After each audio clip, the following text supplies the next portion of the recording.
Hey everyone, Mr. Happy here, and welcome to Mondays with Mr. Happy, aka Mr. Happy Mondays, a weekly Q&A show where you ask me questions and I answer them. Yeah, we skipped a week of the weekly Q&A because I was on vacation for that time. I actually didn't think I was getting back till Tuesday, so I didn't really have a patch schedule in mind either. I basically just said I'm probably not doing guides or anything this patch because, I'm not going to get back. So when I got back Monday night, I had the itinerary wrong. And I just decided to kind of stick to that. I'd already said that was going to be the case, so I just got to go live patch day and do all the new MSQ, do the 24-man, etc. Start doing new maps, which I'm making a very regular thing for my stream. Probably like every 2-3 days, I'll be doing like half a stream of 14, which is more 14 than I normally stream whenever there's like a freshly released odd-numbered patch that doesn't have an ultimate. I'll usually just, if I'm not spamming the EX trial, I'll usually play for like, 2-3 days, and then I'll rotate out and I'll do other stuff until the like Point X1 and Point X5 stuff comes out. And that is going to be the case for the most part. So I'm going to have a pretty solid schedule for the next several months because there's a lot of stuff happening. I started playing OSRS, and I'm going to be diving into Guild Wars 2 before that expansion comes out. I played Guild Wars 2 before. I played up through Heart of Thorns, and then I just couldn't take it. Heart of Thorns was not fun, in my opinion. And OSRS I've never played, but my stream's been trying to get me to play it for ages, so I've been streaming that as well. So this week's schedule, Monday is going to be Final Fantasy 14 and OSRS, because that doesn't take me a whole stream to do treasure maps, so I usually just log in and do that. Tuesday, 14 OSRS, because Tuesday is Unreal, 24-man day, so there's that. I actually need to log in and get a map, I just realized right now. I don't think I got one yesterday. That's my bad. It's easy to forget when I'm doing a bunch of stuff. And then Guild Wars 2 probably Wednesday and Thursday. And then Friday, Final Fantasy 14. I don't know if I'll even do OSRS on Friday, because I have State of the Realm on Friday, and we're doing an overall Dawn Trail story show, like thoughts from beginning to end of the entire thing, and kind of talking about how we felt about it, how we feel about it. Yeah, we'll be doing that on Friday.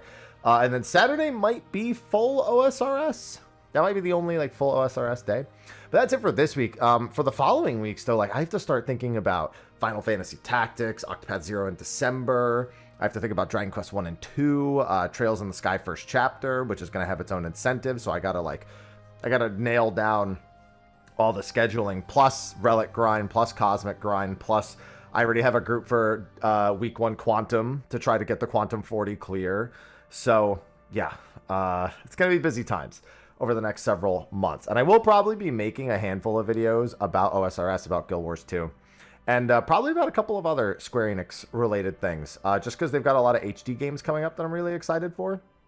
So if I can, I feel like making a video for those, I probably will. Right now I'm working on Final Fantasy 11 videos. This week we have a Kieran video coming. I'll probably do another 11 video at some point this week as well. I also have a 14 mobile video I need to record, because they got a live letter recently, and we got a peek at some pretty important stuff that we want to go over across Hotbar, as well as some of the feedback and emotions that people have been having, and what the overall sentiment is overseas for 14 mobile. We know we're getting FanFest announcements soon as well. That has been confirmed. And there's actually some things from the patch note reading that I might want to quickly talk about as well. So with all of that, let's get through the Q&A, because it's actually my day off right now, but I record this on Sundays all the same. So I want to get this done so I can get back to enjoying my day. Anyway, thanks everyone sponsoring over on Patreon. I don't have anything paywalled on Patreon. I don't really think it makes sense for this channel, but I still have one for anyone who wants to do it. There's a link in the description. And don't forget SteelSeries. SteelSeries has been supporting me for a long time. Oh, you know what? There will be a Magic Spoon ad on this video. Yeah, we got to do those occasionally. It's a good idea. So yeah, we'll have a Magic Spoon ad on this video. Probably 3 or 4 videos this month in total, but this will be the first one. So yeah, thanks to them for sponsoring. Go click that link below. Enjoy the ad for the next minute or so, and I'll see you for the questions after. Before we get started, the sponsor for this video is Magic Spoon. Yeah, many of you are used to this ad read on my channel, but it's a pleasure every month. They make high-protein cereal and snack products that anyone can enjoy for almost any diet. I get a box every month and use it to shake up my daily eating, because sometimes I just eat the same thing way too much.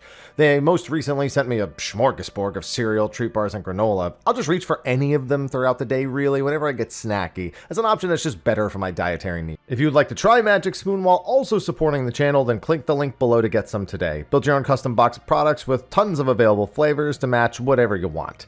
Best of all, use my link and discount code Mrhappy to get $5 off of your box. You can also buy it at your local grocery store or even on Amazon. And if you don't like it, Magic Spoon has a 100% happiness guarantee. Let them know and they'll refund you, no questions asked. So click the link below or scan the QR code on the screen and use code Mrhappy to get $5 off, or go to magicspoon.com/Mrhappy to save $5 on your order. It even works in Canada and the UK. Thanks again to Magic Spoon for sponsoring, and now back to the video. Before I get to the first question, somebody asked me what my background music is for like 90% of the videos. It's a song called Moonrise. I don't remember the name of the website that I paid for the license from.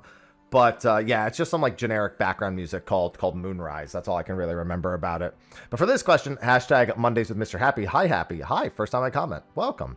Love to get your take on a change coming up in 7.3, which is now past. The ability to use Phoenix Downs in duty while in combat, most notably in dungeons. Yeah, it's pretty much mostly 4-player content where the dungeons, where the Phoenix Downs are available. Deep Dungeon, probably the most important one. But I mean, hey, it's nice to be able to, you know, use it in an expert roulette if you're, you know, you get a healer that dies on the first mechanic or something like that. First time I actively hate a change to the combat system. As a healer, raise is fun and responsible. Now suddenly everyone can raise. Will that be the new expectation? No, the cast time is insanely long. Your DPS will never want to do it. That is just the bottom line. The only time they'll really want to do it, as opposed to letting a healer or even a caster in general do it, is because they're dead. So, like, if you get a situation where both the DPS are alive, the tank is alive, theoretically they could beat the fight, but the healer dies on the first mechanic. Great example would be the Sky Deep Cenote. So many times I've had a healer die super early in that fight, and it's just an absolute nightmare. Sometimes we have a healer leave, and then for some reason, I've had the fill, you know, the queue to fill, like, break and stuff, and I've had to do, like, dungeons with 3 players because it just won't work. The party lead can't do it, or I'm the party lead and I literally am not given the option to refill the party. Or something like it's a full 4-player party that one person just disconnects, like the power goes out. Like this, there's a bunch of situations, but generally speaking, it's such a long cast time. It is only useful to save the rezzers when no rezzers are alive. And I think that's probably going to be the most intended use we will see out of it. And I think that's good, because too many times do we have that just go horribly awry. It's also exceptionally useful in deep dungeons where no rezzers are required. You don't need a healer. A lot of people solo. Obviously, Phoenix Down's not useful there, but if you're doing it with a group of 2 and neither of you are a rezzer, then it really comes in handy there too. There's a lot of places where it's just kind of useful, but you still would prefer to get a swift raise out of your healer or your red mage or your summoner or whatever than have a DPS sit there. What is it, like an 8-second cast time? Yeah, they don't. Your DPS really only are going to want to do that if it's absolutely crucial. Hashtag Mondays with Mrhappy. Hey, Haps. Hi. A handful of hellos at there missed. Hopefully not. Going off the whole Fate discussion into making open world more lively, would implementing Final Fantasy 11 NM style Big Fate or C in every zone after a certain amount of regular Fates were done be a decent change? Final Fantasy 11 NM style Big Fate or CE in every zone. That doesn't really describe a Final Fantasy 11 NM in any capacity. The closest thing I think you could say for that is, I guess if you're referring to like the way Sky and Sea work, but Final Fantasy 11 NMs either spawn after a set period of time at like certain intervals, or you kill placeholders to make them appear. And while in theory this is fine, you need to make the fates desirable. Just adding a bigger fate that spawns from people doing the little fates doesn't make the little fates useful or better or more engaging. It doesn't make players want to engage with them more unless the rewards from the super fate are really that good, which I'm not super optimistic they would be.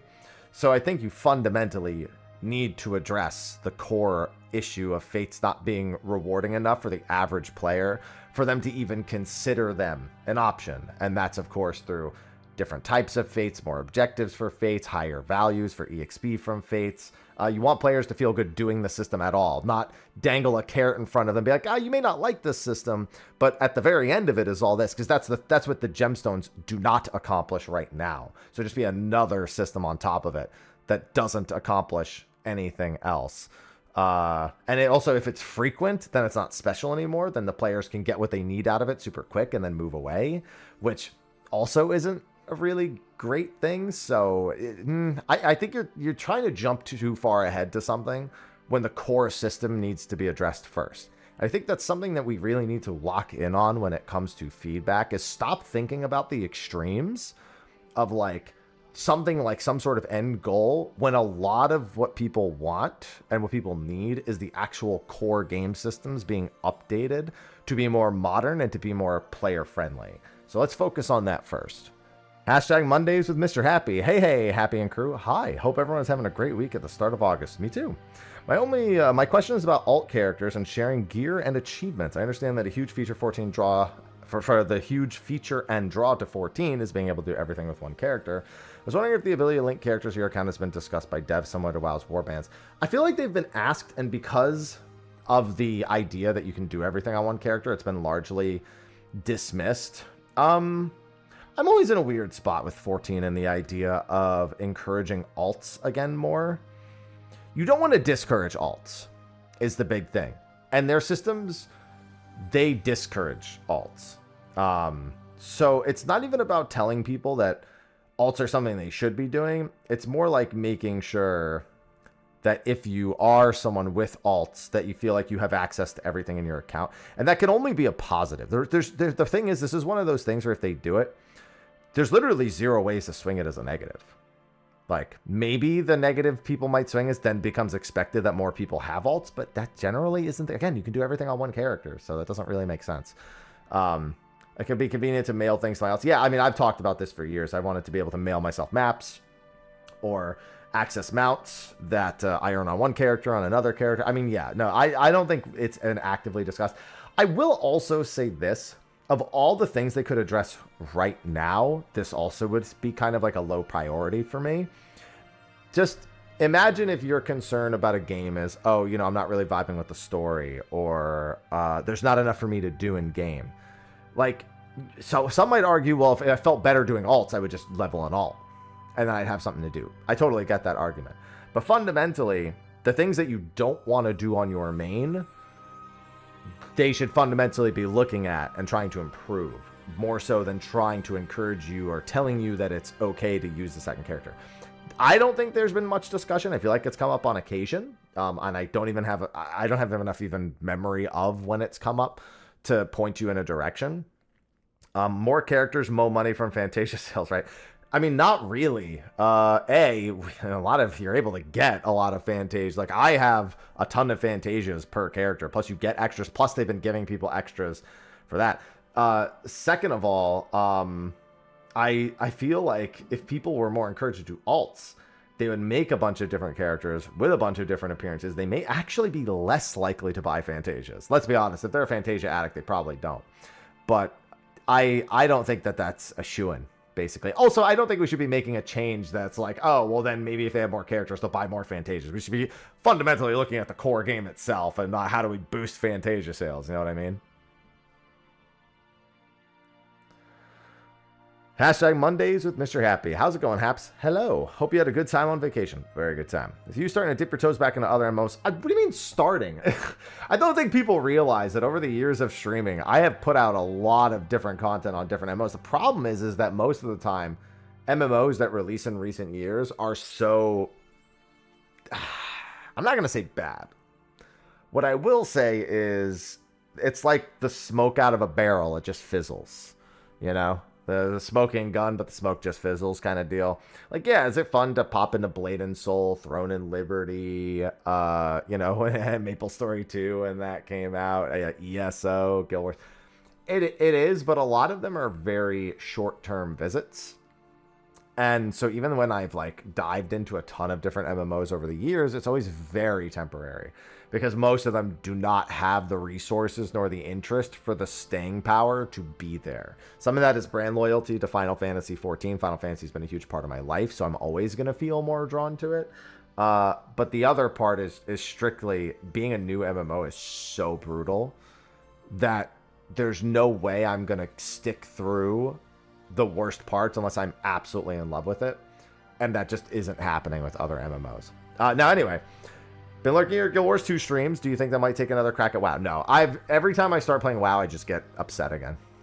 I genuinely, like, There is no joy for me in that game in any capacity. I already know what I'm going to get, essentially. No matter how many times they remix it, no matter how many times they re-release like old content, I'm never going to be like, oh, you know, let me go play through classic. Let me go do classic hardcore, you know, let me go do mop remix season. Because at the end of the day, it's still WoW.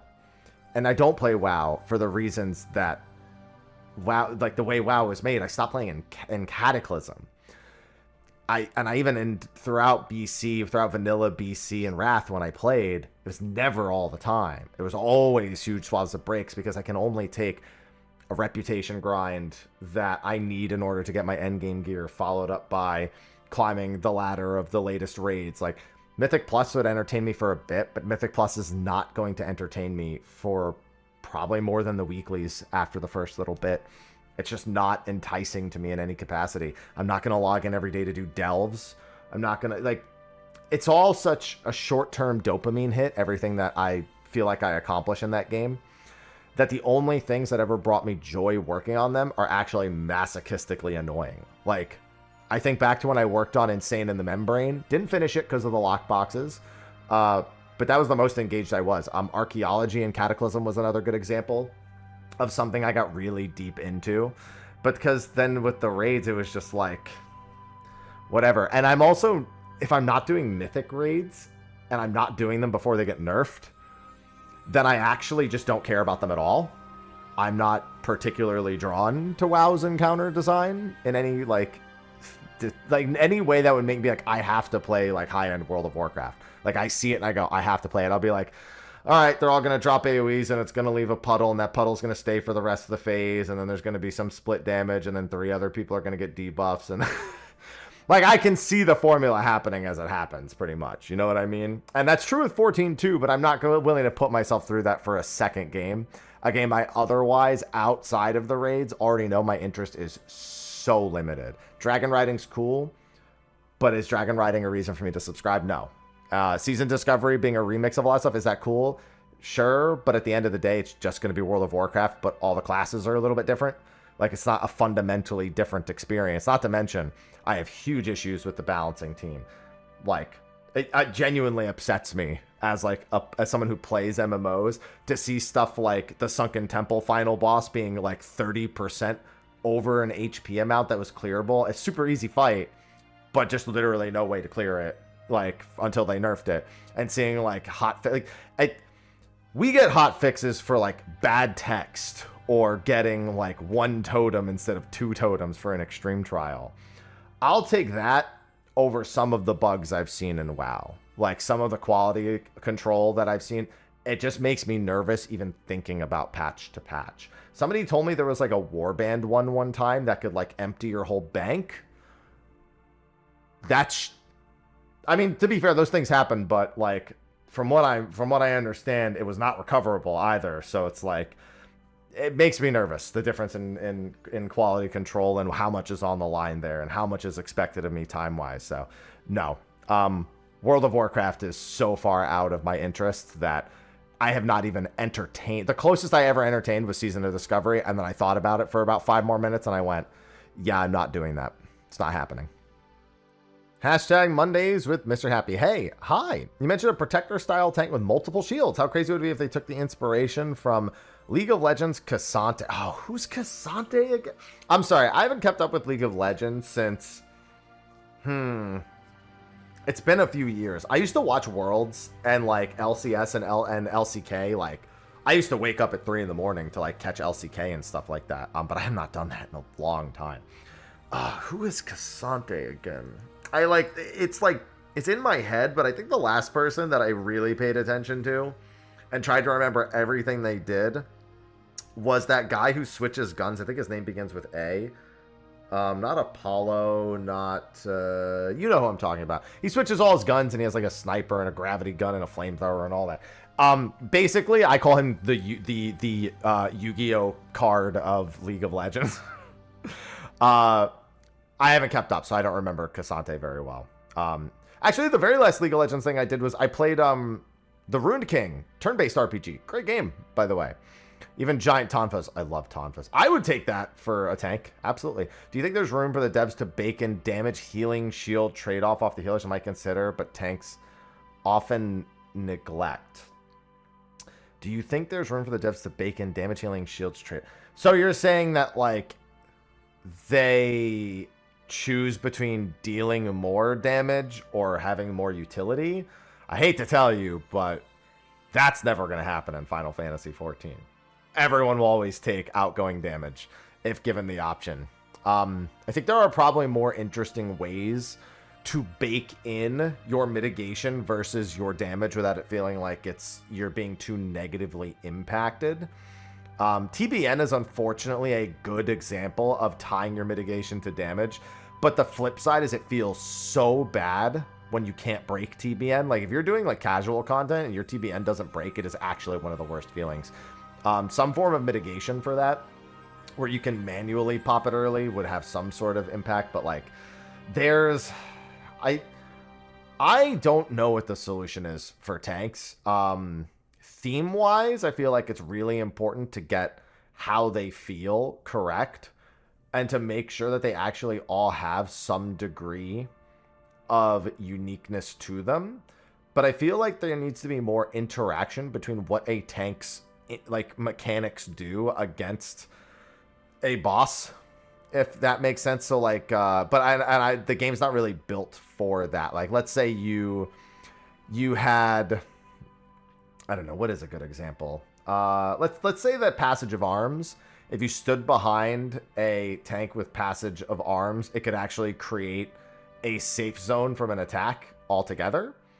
And so there could be some attack that does a ton of damage. It's totally healable, totally survivable. But if you're a paladin and you have Passage of Arms, you just kind of create a field behind you, like some sort of environmental interaction with it. Like, to me, if you're not going to differentiate the actual way that a tank plays in terms of how it mitigates, then you need environmental interaction. Otherwise, the differences become very minor. And I've kind of always stuck to that. It's why a lot of people have their eye on 8.0 combat changes, which I think people are way over expecting on. I don't think they're going to be as crazy as some people think they will. I'd love to be wrong, but there's no reason for me to expect it when I've seen what job changes look like up till now. I can't blindly take the dev's word for like a combat overhaul, because I think our definition of it and their definition of it are vastly different. Some people think it means us becoming an action game, which that's on a whole different end of the spectrum.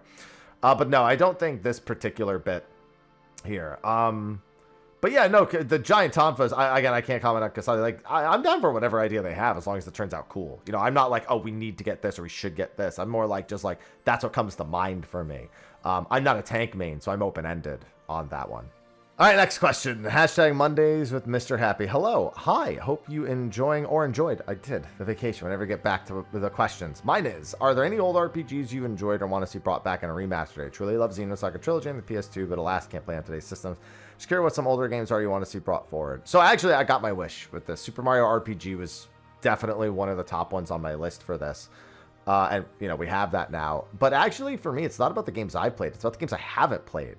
Because I didn't have a lot of money growing up. You know, my family, they made bad decisions by the time I was 5-6 years old. And so whenever I rented games, I was often renting games that I could play with my friends, and not games that, you know, not an RPG most of the time. I just had to play demo discs and never even get the whole games half the time. Or I had to play games at a friend's house. So most of my experience would be like, you know, I'd go to my friend's house and play, you know, WWE No Mercy on the N64, Hexen, or something like that. Hexen would go wild, by the way. So yeah, it's actually kind of tough, because if anything, I would want to see games I didn't get to experience and that I still could, but it's just kind of annoying, like Breath of Fire's 1 through 4. I would like to see. Xenosaga is one that you've mentioned. What's up? Parasite Eve is on that list as well. Lunar was on that list, and we have that, but I haven't gotten around to it yet. So yeah, well, I got to play Lunar, but that is a game that I guess for the answer of the question that I could mention. I want to mention. So yeah, I actually don't have a lot of good answers. I didn't have a lot of opportunity to play games growing up. I mean, I did, but like I had to play Final Fantasy most of the time because once I was introduced to it and it took me, you know, weeks to get through one game, it was easy to kind of be like for a holiday or something, or saving up any money I earned from errands to buy a game I knew was going to last me weeks and weeks and weeks. And then once I got into Final Fantasy 11, I really almost stopped getting games altogether because monthly subscription for the game meant that I just didn't spend a lot of time buying other games. So the biggest other thing I did was DDR, which I played, you know, religiously. So yeah, I didn't have a lot of opportunity to play as many games as I wanted to growing up. I played a lot of genres, but just not a lot of RPGs. So when I see RPGs pop up, I'm more so just kind of drawn to them because I know I loved Final Fantasy growing up, and I didn't have as many opportunities to play the ones that I would see at like the store or anything growing up. Hashtag Mondays with Mr. Happy. Hello, Mr. Happy. Hi. I was watching a raid retrospect about Final Coil. I have to get back to her. Oh, you know what? I might work on one of those for this week as well. We're talking about Phoenix's blue brand that's supposed to be a shared pair stack. You mentioned how Screenies hadn't learned yet to tune any damage according to this day in some cases. Do you agree it's funny to be able to live a pair stack solo even as a DPS? I actually like that. For the most part, it's lethal for people who are not sufficiently mitigated. And that the tank, I've heard some moments in M3S, for example, save someone with a clutch nascent flash. I think it's okay some lower turns to have this as long as it's more clearly communicated. Conversely, on M8S, the wind tethers in phase 2 are actually enumerations and do millions of damage if you try to solo them as they are party stacks. Yeah, I think the clear communication is the biggest thing. We weren't communicated that there's no real communication that the brand was a shared damage stack. Nowadays, we run into tons of issues still where I think shared damage stacks are very underwhelming. I think pair stacks, if they designate that a pair of players, it's 4 AoEs, it's all on one roll, that to me says that missing a person should kill the person who has it. I think it's important what you do afterwards. If you have a hard body check after that, that's where things get a little bit rough. But I'm of the opinion, if you're going to include a stack marker and you're balancing it around the number of people hit, that outside of an extreme amount of resources being spent, like a tank invuln, it should kill the person who's targeted. I don't know. It's just when we can cheese something like that, we do. It's not a matter of, oh, I can save it. There are literally times where like a tank gets a pair stack that isn't an enumeration and just goes, oh, I'll just eat it alone. It's like not even a question. It's a joke. Like I just don't think that that's good balancing. I mean, some of the worst balancing we've seen are more like flare markers that you can stack up, like Omega, for example, top specifically. But there are plenty of cases where it just makes the movement so much less interesting. M2S is a great example where you just stack both of the stack markers and it's like, why did we even make these 2 pair markers? Like, I understand that there is a different drawback to not doing those properly because you get 2 hearts at the same time, but I don't know. I'm more of the opinion that if they are designing difficult content, stack markers should just not be a joke. But specifically with the blue brand, it was poorly balanced, but it was also poorly communicated, so we could never even figure out that we were doing it wrong until a dev told us we were doing it wrong. We didn't have the raid experience back then. So, yeah. But if somebody had died, like that's the thing, if a pair does enough damage, it communicates to the player that it's supposed to be a pair. Longtime raiders will be like, oh, that's literally like 1.5 times my health. And it's a stack marker, so that means 2 people. It becomes really obvious really quickly. Back then it was like, oh, I survived that, but it did more damage for some reason. Okay, so whenever we see that one, we'll give you a shield. Like, that's what it was back then. So yeah, no, I think even if it's clearly communicated, it's better if on high-end encounters only if they're strict about them. Hashtag Mondays with Mr. Happy. Hello, Happy. Hi. I hope you had a great vacation once you read this. Thanks. My question for you is, what is the best way to get into 11? I saw your recent gameplay videos, and unless I miss it, I didn't quite get the first off-game steps because I know the game has a lot of its time mechanics. Is there anything I should do to make my game experience better before I even play? I actually did do a installing play online video, and that gets you all the basic steps that make sure that it's like even an approachable experience at all. The problem is the better experience comes from downloading a third-party application. And if you don't know how the game works, most of that stuff is not really going to help. There are some things that modern players might enjoy from Windor. A minimap plugin, for example. The game doesn't have a minimap naturally.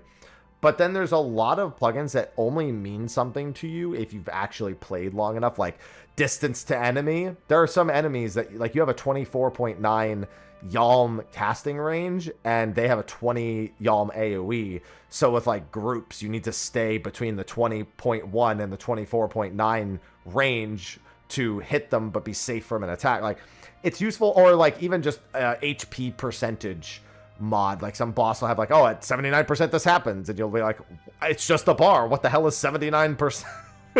You know, like, there's been all sorts of ones like that over the ages. But it's really just pulling up the wiki, getting the game installed in the first place, pulling up the wiki, and going from there. I really don't think you need much else other than that. And then you have my series that, you know, I am going to be getting back to soon, where if you're a little lost, you can do that. You can just follow along kind of what I'm doing there as well. Hashtag Mr. Happy Mondays. Hey there. Hi. I've searched many times to keep getting different answers. Are the current DT treasure dungeons eye level synced at all? I see the older ones are, but I can't find for the current ones. Off the top of my head, I'm gonna say no. I'm pretty sure all treasure dungeons get item level synced to the max item level of the expansion. In a sense that they are level synced, but they are not item level synced, because treasure maps are always harder at the start of the expansion, and then as we get gear, they get easier. So no, they will technically be synced to the highest item level that we can obtain in 7.4, but right now they are not synced. They have gotten easier with gear over time. Hashtag recorded in a day and uploaded on a Monday with Mr. Happy. Nice. Hiya, Haps. Hi. An extra hello if anyone missed it. Not yet. I'm very curious about your burger comment in this video. Could you share the recipe, or maybe even better, would you open a burger restaurant if you ever get tired of streaming?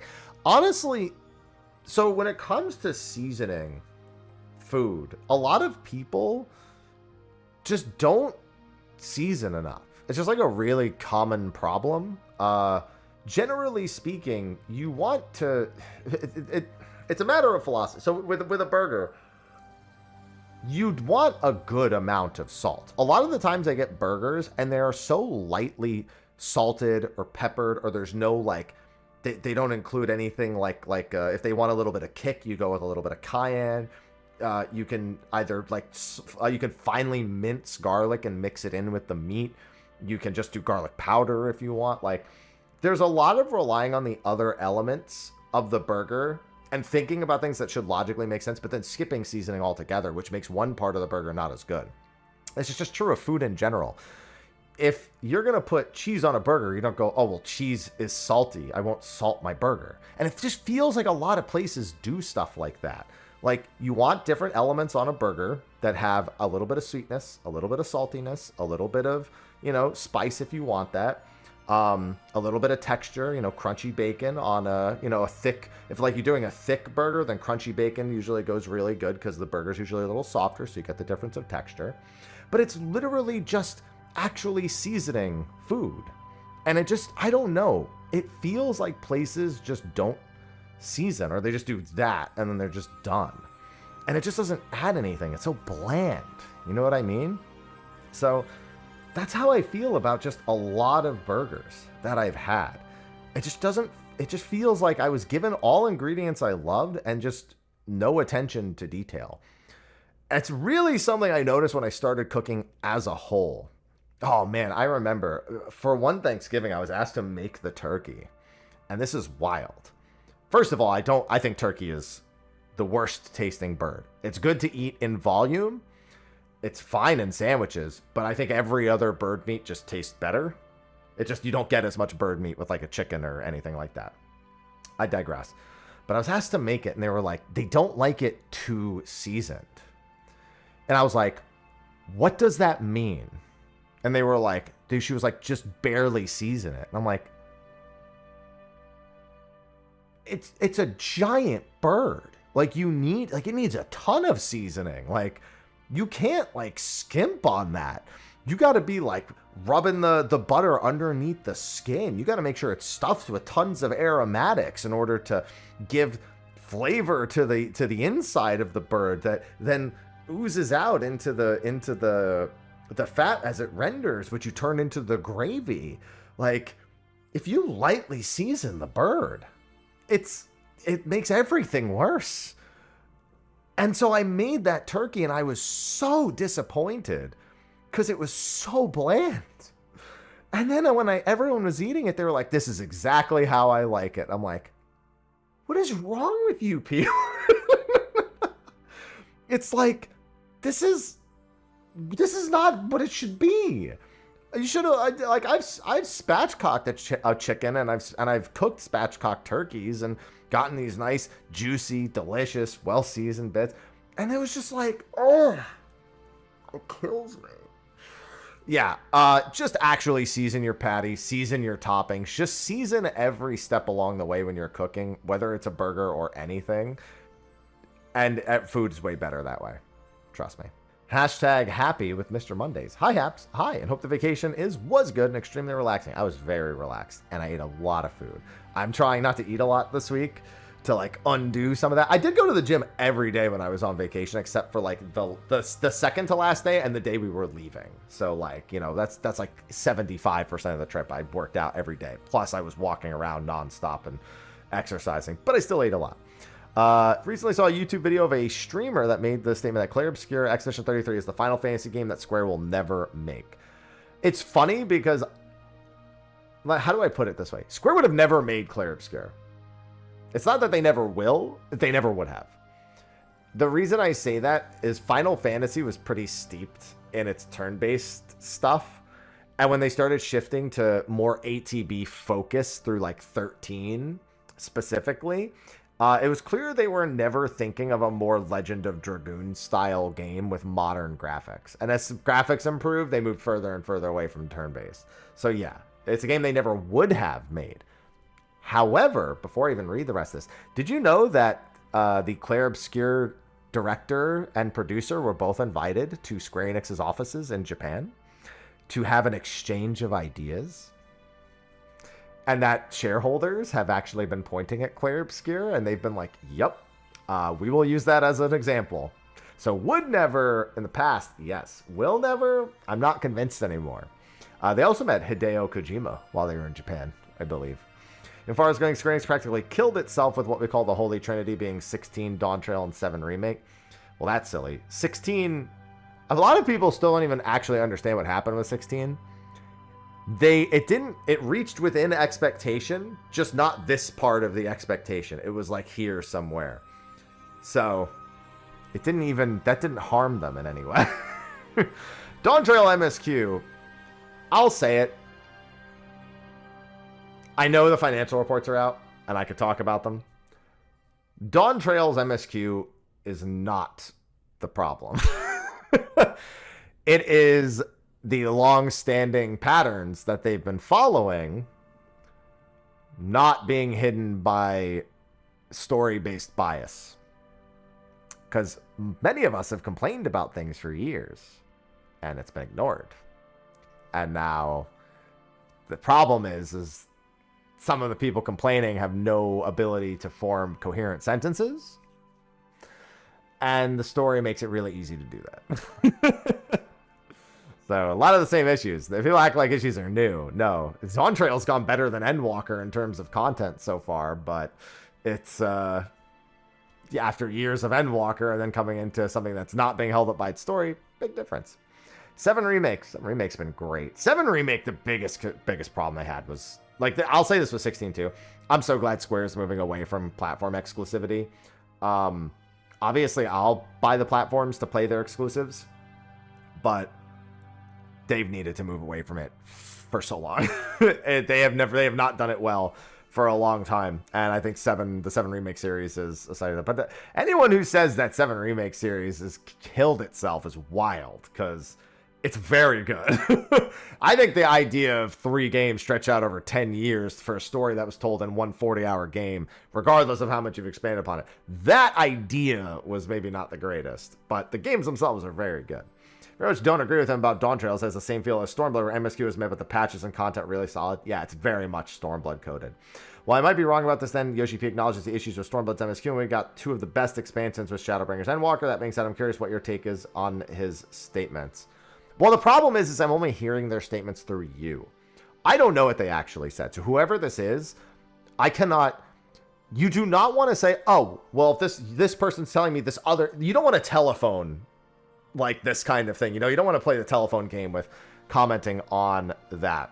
I think it's weird to say that Square Enix has killed itself with 16 Dawn Trail, MSQ, and 7 Remake. That's a wild statement. Or done massive harm. 16, a lot of people really like. People think 15 was bad. Or like 15 killed it. 15 sold really well. It was the live service afterwards that was awful for the company. But 15 on its own did very, very well. 16 was good. Dawn Trail, MSQ. Yeah, I mean, I already said that. And 7, again, the 7 Remake statement's wild. But I do think that a lot of that is platform exclusivity for that. And just... What's the other word I was looking for? Exhaustion. It's very exhausting trying to keep up with the 7 Remake series. Especially if you're someone who doesn't play on Play. Like, a lot of people just don't want to play it on PlayStation. They'd rather play it on PC. And the install base is another big thing. The size of the install base. Then you have the idea of it being a sequel. Oh, yeah, I think the whole splitting it into 3, because Remake was really good. Rebirth is amazing. But... splitting it into 3 games is just so brutal. Most people are not even going to buy Rebirth. They're just going to wait till the 3rd one comes out and then they'll buy Rebirth. So it's just a weird situation to be in. But yeah, that's the problem. I'm going to judge what you're telling me, specifically your sentences, but I'm not going to take that as a take on somebody else's statements that I'm hearing secondhand. So I'm just going to take what you're saying and just, that's my commentary on that. Hashtag Mondays with Mr. Happy. Hi. You mentioned in the past you used to play League of Legends. Just wondering what champions roles you played. I was a support. More often than not, I enjoyed playing support. I started kind of as a jungle person because I like to PvE a little bit. But you know, once I realized that I was way more important to the PvP as the jungler than I was otherwise, I was just like, well, then let me just go into a lane and support someone else. So, you know, I would play Karma, I would play Morgana, I would play Taric, pre-rework and post-rework Taric. And I played a lot in the really early days. Sona, you know, I would play any of those. The support role is very interesting, or became very interesting at some point, where the supporter, they became like a quasi DPS for a second. Like, gotta remember when I first played support, I'm talking about Heart of Gold. Like, you would buy Heart of Gold, like multiple Hearts of Gold, because that was a thing, you know? We're going way, way back. And then as they started evolving into, like, you know, Ashe Zyra bot, and Zyro could actually build a little bit of damage after some of the supporting tools, and warding became a lot more of it. Like, support, once they started really bumping up how much wards were accessible, and the tools that supports were wearing were a little bit more engaging, I love that. I stopped playing probably around that time just because it was exhausting keeping up, and I didn't feel like spending 30 to 40 minutes a game every game when I could just play an MMO and do what I felt like was a lot more progress in that time. But definitely I started, because I remember I loved playing Nocturne in the jungle. That was a lot of fun. A little bit of Nocturne top as well. And then, yeah, just a ton of supports. I really liked going high damage supports. When they reworked Karma, I would grab early Doran's Ring and just poke with the empowered Q, and that was a lot of. I enjoyed that a lot more than I think I probably should have, but it was a good time. Hashtag Mr. with Happy Mondays. Lolly ho, my good sir. Have some extra lolly ho for those vile who skipped their hellos. None this week so far. We'll see if that holds true. For a first time, Vieira and Hrothgar hats have been widely extended. For a long time, Vieira and Hrothgar hats have been a widely extended meme in the community by how Square's been neglecting them until now. I think it's opened Pandora's box. Now, the question is obvious. How realistic is it to expect other old heavy-hitting bombs like hats in the future, like a better glamour system or better housing? So, how do I want to... Well, let me read the rest. Hold on. Lastly, what do you think about... Okay, hold on. Let me start with the first one, because the second one's about Switch 2 Final Fantasy 14. The first one is... Fundamentally, I think the voices have been more concise and louder than ever about those two systems needing updates. While I think it's unlikely to see a whole new system that overwrites the existing one. I feel like we're not seeing glamour plates because they're working on something more. Something that just makes the glamour system better as a whole. Because I don't see why we couldn't have had... I don't see why the glamour plate restriction is as strict as it is right now. So at the very least that, I do think something's in the works. I just don't think it's as good as like Guild Wars 2 or WoW's transmog systems. Better housing. The fact that TARDIS housing has taken this long is a bit strange to me. I don't know if that's an omen that they're working on something else simultaneously, or that there is something so vile in the code that it's actually making it this hard to do. I'm shocked that it's taken this long. I think apartments need... I think they need to just look at apartments, man. You just make a way to expand apartments, make them really big, give them a terrace of some kind that acts as your kind of outdoor play. If they did that, man... Like, I think the big thing is people are looking at gardening and they're looking at submarines. I think submarines are a mistake. I honestly don't even like the feature. I think it's a horrible idea. Let me rephrase. Great idea. Horribly done and should not be expanded upon and made more accessible. Gardening, though, yeah, makes sense. But I think that maybe if you had a terrace, you could allow that too. I really think that the solutions in apartments, because I feel like there's so much more they could be doing with them. And that it would solve a lot of concerns. But only within the existing housing system. A better housing system, I'm not so optimistic. The fact that TARDIS housing is taking this long. So, we'll see. Lastly, what do you think about Square with the Switch 2 port? I think a Switch 2 port is actually pretty likely. People keep asking if 14 Mobile is going to get the Switch 2 port. Final Fantasy 14 would be fine on the Switch 2. It wouldn't be the best, but it would be fine. I don't think that there's any reason to expect the mobile version to release there versus the actual normal one. I think it's not improbable, and I think they actually want that. I think they want that increase in install base, so I think it's likely. Hashtag Mr. Happy Mondays. Hey, Haps, how you doing? I'm doing all right. You doing all right? I'm doing all right. A question for me. Just want to say I appreciate the fuck out of your positive outlook on 14. I'll read the whole thing before I comment on that. The negativity of the player base and some content creators since last summer killed my desire to play the game for a while, resulting in the first real break I've taken from the game since The Realm Reborn. But back having fun for a few weeks now, mostly because you tweet about... the tweet you made about your enjoyment with big fishing. I'm sorry to send you down that rabbit hole. So, okay. How would I put this? My outlook on 14 is not positive. My general feeling of engagement when I'm playing the game is positive. Which means I actually feel like I have a lot of things I want to do when I want to play Final Fantasy XIV. Now, the key word there is when.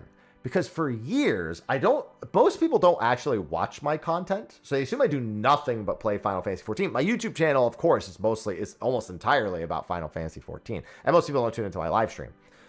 Which, by the way, you should if you're watching this. But I actually, most weeks, play 14 once or twice a week. And that's it. Unless there's like something brand new that's come out that I'm working on. Like that schedule I just named with OSRS and Guild Wars 2, that's normally like, you know, me working on my Platinum series for Final Fantasy, which I still need to make more YouTube videos for. Or me trying out, you know, a new RPG that just came out. Or me doing some sort of, you know, group stream. I was streaming Stardew Valley with Sophie for a little bit. We played it actually just before I started recording this. Like, I actually only play Final Fantasy XIV 1 or 2 days out of the week. So unless I really want to work on something, like it's like a crazy high priority for me, I just go, I feel like playing something else right now. The difference is that I'm just not... I'm never angry when I don't want to play Final Fantasy XIV because I do so much in 14 that when I do, I can almost always come up with some goal that I'm working on that I'm like, yeah, I'll work on that today. It's just a matter of if I want to at any given time. Because I don't know if anyone pays attention, but I criticize the hell out of 14. I have a whole video of me just mouthing off about the friends list and social features as a whole and other UI elements and things I want to see that aren't in the game, or like feedback about how bad loot was throughout all of Endwalker, or I don't know. I make a lot of content about that. I'm just not like scathing or seething about it the whole time.